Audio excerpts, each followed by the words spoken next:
Well, CSRG was started in 1968 by some fellas that I knew, and they had these old cars that they just wanted to exercise.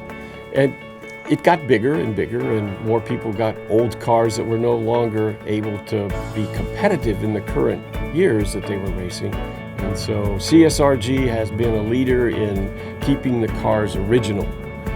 Part of a lot of people take old cars and try to make them go faster by changing them, upgrading them to bigger wheels, bigger brakes, bigger motors, whatever. And it misses the point. The point is take the car, what it was in its day, and do the best you can with it. And that's what CSRG is all about.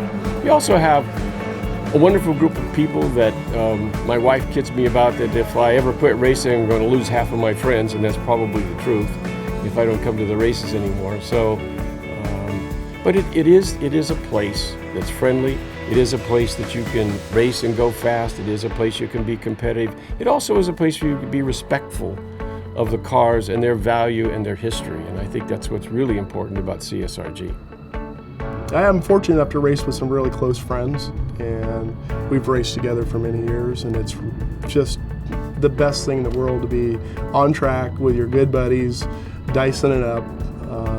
I tend to be a very nervous racer prior to getting into the car. Once I'm in the car, settled, and the car's running, we're on pre-grid, the nervousness goes away, and there's a calm that kind of comes over me. The people here are, we're all of like mind, and we have all different kinds of cars, from crazy Can-Ams to Ferraris to production cars, but everybody is here so supportive and so kind, and we all are doing the same thing. And it's if you're in trouble, you need help, you got 12 guys showing up to help you out. So it's a very different mindset than club racing and competitive racing, and this is just fun. This is like a vacation for me. 6 years ago, I had no idea that vintage racing even existed, or that anybody could even go into it, until a buddy of mine invited me out for a weekend, and he put me in his Lotus 23, and that car was known as a giant killer at the time. It was just so light and so nimble on the course, and we were going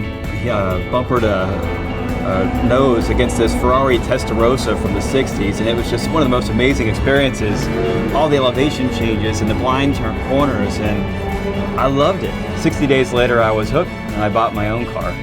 And there's just something about racing that you don't have to be an experienced racer to begin here.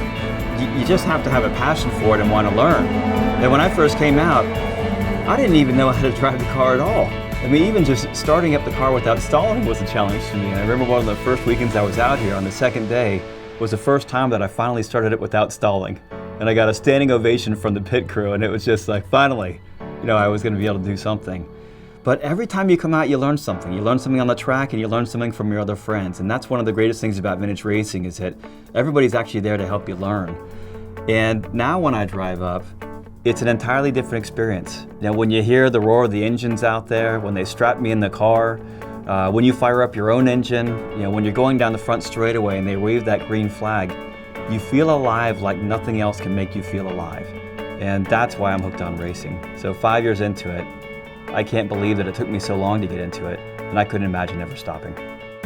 My name's Eddie Lawson. I drive for John Anderson Racing, and today I'm driving a Formula Atlantic.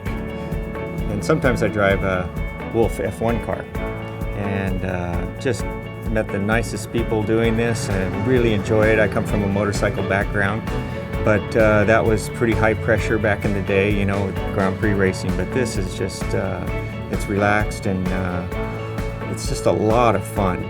It's more about the cars than it is, about the drivers, and as it should be. No, what I love about being on the track is, honestly, I was never much of an athlete in school, and this is something that somehow, some way, I feel comfortable doing, and I have a little bit of success doing it, success as measured by improving my lap times as per, kind of competing with myself. The group of guys, the way we kind of congeal, if you will, like in the paddock, we talk smack with each other, and we kind of give each other a hard time, and then we get out there and we race.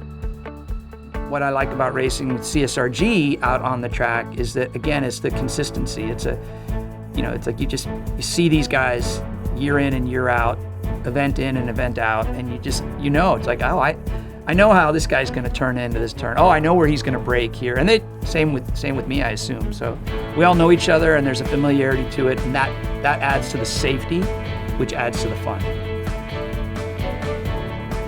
Now, what I love about vintage car racing is that there's not many things you can do in life where you can preserve a piece of history, use it, and have a fantastic time. These are beautiful cars. We drive very respectfully.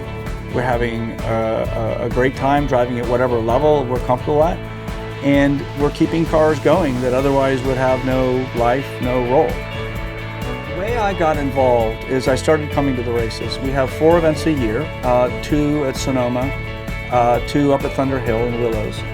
And I started meeting people, I started looking at the cars, I started developing a feeling for what would be right for me. Then I took the next step. I identified a class that I liked. I got myself trained as a driver.